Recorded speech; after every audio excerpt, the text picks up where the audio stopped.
Hello everyone, welcome to my channel. I hope you all are great. तो दोस्तों, आज हम लोग इस वीडियो में डिस्कस करेंगे कार्ल मार्क्स का अधिक निर्णायक के सिद्धांत के बारे में।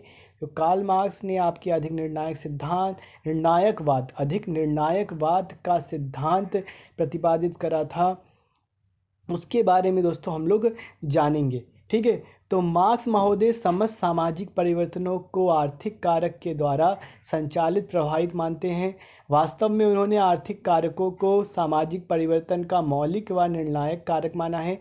हालांकि भौगोलिक परिस्थितियों, जनसंख्या की वृद्धि का भी मानव जीवन पर प्रभाव पड़ता है, लेकिन ये सब सामाजिक परिवर्तन के निर्णायक कारक नहीं है। मार्क्स के अनुसार मानव जीवन के अस्तित्व के लिए आवश्यक भौतिक मूल्यों रोटी, कपड़ा, मकान आदि चीज़ें हैं। ये उत्पादन प्रणाली सबसे पहले आर्थिक संबंधों का आर्थिक व्यवस्था के अनुसार सामाजिक संरचना, विचार, कला, धर्म, साहित्य, राजनीति आदि विभिन्न क्षेत्रों के साथ जयक्ष संबंध रखती है, क्योंकि सर्वप्रथम उत्पादन प्रणाली में परिवर्तन होता है जो आर्थिक संबंधों को निश्चित करता है, और ये आर्थिक संबंध अंतिम तौर पर सामाजिक परिवर्तन के लिए उत्तरदायी होते हैं। वस्तुतः मार्क्स के चिंतन या विचारधारा में आर्थिक कारक ही परिवर्तन की पृष्ठभूमि है। इस संदर्भ में मार्क्स लिखते हैं, भौतिक जीवन में जगाली जीवन की सामाजिक, राजनीतिक और आध्यात्मिक प्रतिक्रियाओं के दुलकयन इस बात की पुष्टि करता है कि आर्थिक व्यवस्था में परिवर्तन अस्थियों में परिवर्तन होता है। राजनीतिक, साहित्यिक, नैतिक, सांस्कृतिक आदि समस्त विकास किसी समाज के आर्थिक विकास का ही परिणाम होता है। सच तो ये है कि मार्क्स के ऐतिहासिक भौतिकवाद की एक कड़ी के रूप में उनके आर्थिक निर्णायकवाद या सामाजिक परिवर्तन के आर्थिक निर्णायकवादी सिद्धांत को समझाया जा सकता है। मार्क्स का आर्थिक निर्णायकवाद, मटेरियलिज्म डिटर्मिनिज्म ऑफ मार्क्स के अनुसार मनुष्य अपनी भौतिक आवश्यकताओं की पूर्ति के लिए भौतिक उत्पादन करता है। भौतिक उत्पादन के लिए भौतिक शक्तियों का विकास किया जाता है। सामाजिक उत्पादन में संलग्न व्यक्तियों में कुछ निश्चित संबंध स्थापित हो जाता है। ये संबंध मनुष्य की इच्छानुसार नहीं होते, बल्कि उत्पादन की प्रणाली के विशिष्ट प्रकार के अनुसार स्थापित हो जाते हैं। उत्पादन के संबंधों का योग ही समाज की आर्थिक संरचना या आर्थिक ताने बाने का निर्माण करता है। तो अधिक संरचना या ताना बाना ही समस्त वैधानिक, राजनैतिक, नैतिक ताने बाने आदि का निर्माण करता है, जिससे एक निश्चित प्रकार की सामाजिक चेतना का विकास होता है। मनुष्य की चेतना उनके अस्तित्व को निर्धारित नहीं करती, बल्कि उनका भौतिक अस्तित्व ही उनकी चेतना को निर्धारित करता है। जैसे जैसे उत्पादन प्रणाली का विकास होता है, वैसे वैसे एक निश्चित स्तर पर पहुंचकर भौतिक उत्पादन की शक्तियों और उत्पादन संबंधों में संघर्ष होने लगता है। ये संबंध की शक्तियों के विकास के स्वरूपों में उनकी बेड़ियों के रूप में बदल जाते हैं और तब क्रांति हो जाती है। इस प्रकार मार्क्स के विचार से केवल संरचना ही सामाजिक परिवर्तन का चल कारक है, शेष सभी सामाजिक और सांस्कृतिक संबंध के प्रतिमान इसके इर्द गिर्द घूमते हैं। आर्थिक संरचना से मार्क्स का तात्पर्य उत्पादन के भौतिक संबंधों से है। उत्पादन प्रणाली स्वामी और दास, मालिक और मजदूर, जागीरदार और किसान आदि संबंधों की व्याख्या को जन्म देती है। इसलिए आर्थिक संरचना में विभिन्न प्रकार के संबंध होते हैं। ये सामाजिक व्यवस्था में पाए जाने वाले तत्वों को निर्धारित करते हैं। उत्पादन प्रणाली या उत्पादन की भौतिक शक्तियाँ उत्पादन के संबंधों को प्रभावित व संचालित करती हैं। उत्पादन प्रणाली में परिवर्तन होते ही उत्पादन के संबंधों अर्थात आर्थिक ढांचे में भी परिवर्तन हो जाता है।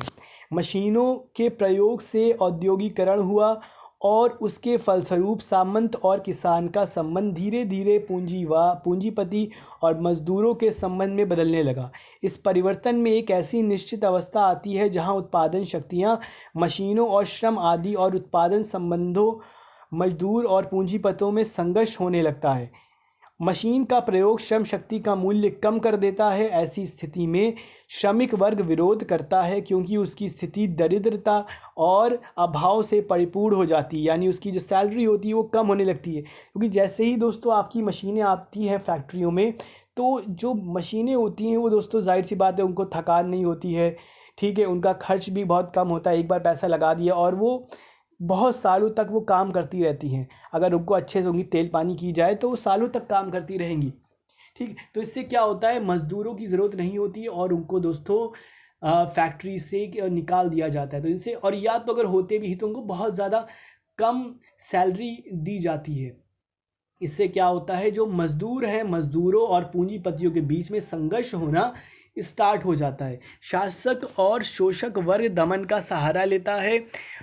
अग्नि भड़कती है, यानी जो शासन कर रहे हैं वो क्या करते हैं, इन मज़दूरों की जो आवाज़ होती है वो दबाते हैं। अग्नि भड़कती है, विस्फोटक स्थिति उत्पन्न होती है और शोषित वर्ग को संख्या में अधिक होता है। संपूर्ण उत्पादन प्रणाली को ही बदले के लिए उठ खड़ा होता है, ताकि नए ढंग से अपनी जीविका के साधन को प्राप्त कर सके। इस प्रकार क्रांति हो जाती है और उत्पादन संबंधों का विकास और उनके अनुसार सामाजिक व्यवस्थाओं का पुनर्गठन होने लगता है। उपर्युक्त विवेचना से मार्क्स के आर्थिक निर्णायकवाद की धारणा स्पष्ट हो जाती है। उनके अनुसार समस्त सामाजिक व्यवस्था उत्पादन प्रणाली या विशिष्ट आर्थिक संरचना का ही परिणाम होती है। वास्तव में प्रत्येक समाज एक विशिष्ट उत्पादन प्रणाली का ही प्रतिनिधित्व करता है। मार्क्स लिखते हैं, सामाजिक संबंध उत्पादक शक्तियों से घनिष्ठ रूप से जुड़े हैं। नवीन उत्पादन शक्तियों को समाप्त करने में लोग अपनी उत्पादन प्रणाली को बदल लेता है और अपनी उत्पादन प्रणाली को बदलने में, अपनी जीविका के साधन को बदलने में वे अपने समस्त सामाजिक संबंधों को बदल देते हैं। हाथ की चक्की का फल सामंतवादी समाज है और भाप की चक्की का परिणाम औद्योगिक पूंजी समाज है। संक्षेप में कहा जा सकता है कि समाज आर्थिक व्यवस्था की सृष्टि है और समस्त मानव व्यवहार मूल रूप से आर्थिक व्यवहार से ही निर्देशित और निर्धारित व संचालित होता है। इस प्रकार उत्पादन प्रणाली या आर्थिक संबंध समाज की समस्त व्यवस्थाओं, प्रतिमानों आदि के स्वरूप को निश्चित व निर्धारित करने वाला निर्णायक आधार या तत्व है। वस्तुतः मार्क्स के आर्थिक निर्णायकवाद सिद्धांत का यही संक्षिप्त सार है। सामाजिक परिवर्तन का आधार, economic base of the social change.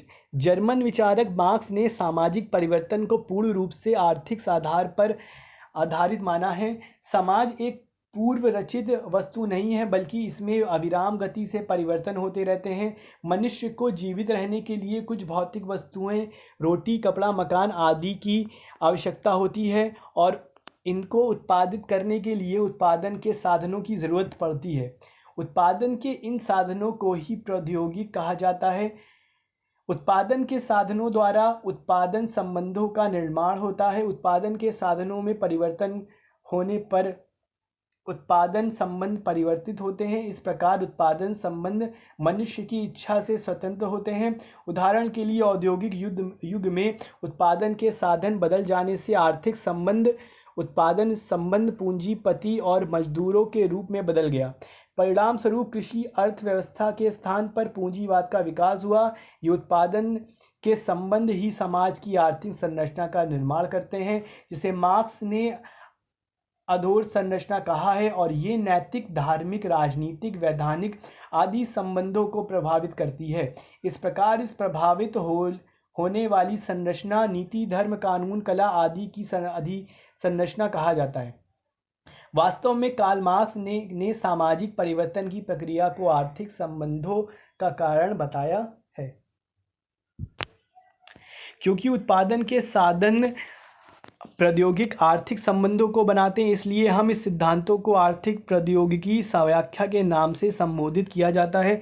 सामाजिक परिवर्तन एक आकस्मिक या अनोखी घटना नहीं है, बल्कि वह एक स्वाभाविक घटना है। सच तो ये है कि पुरानी सामाजिक व्यवस्था के लुप्त हो जाने पर सामाजिक परिवर्तन नहीं होता, बल्कि सामाजिक परिवर्तन या नवीन सामाजिक व्यवस्था का उद्भव पुरानी व्यवस्था में ही छिपा रहता है। इसका अर्थ ये है कि निश्चित प्रकार की सामाजिक व्यवस्था का विकास परिवर्तन की एक निश्चित दिशा की ओर ले जाता है।